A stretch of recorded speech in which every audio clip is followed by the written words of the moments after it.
भारत ने मकबूजा कश्मीर की खसूसी हैसियत खत्म कर दी, सदारती हुक्मनामा जारी। भारत ने मकबूजा कश्मीर का रियासत का दर्जा खत्म कर दिया और मकबूजा कश्मीर की खसूसी हैसियत खत्म करने का सदारती फरमान जारी कर दिया। भारतीय वजीर दाखिला ने मकबूजा कश्मीर से मुतल्लिक आर्टिकल 370 की तमाम शिक्कें खत्म करने का ऐलान कर दिया, जिसके फौरी बाद कश्मीर में जारी सूरत हाल पर army chief general Qamar Javed Bajwa ने कोर कमांडर कॉन्फ्रेंस तलब कर ली। Army chief general Qamar Javed Bajwa ने कल कोर कमांडर कॉन्फ्रेंस तलब कर ली।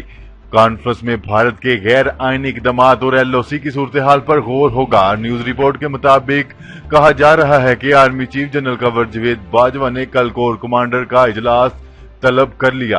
कॉन्फ्रेंस में भारत के गैर आईनी इकदाम और एलओसी की सूरत हाल पर गौर होगा। कॉन्फ्रेंस में मकबूजा कश्मीर की आईनी हैसियत तब्दील करने के मामले पर बातचीत होगी। जराये का कहना है कि कोर कमांडर कॉन्फ्रेंस में एलओसी की सूरत हाल पर भी गौर होगा। इसके अलावा भारत के किसी मुमकिन मिस एडवेंचर के रद्द अमल पर भी बातचीत होगी।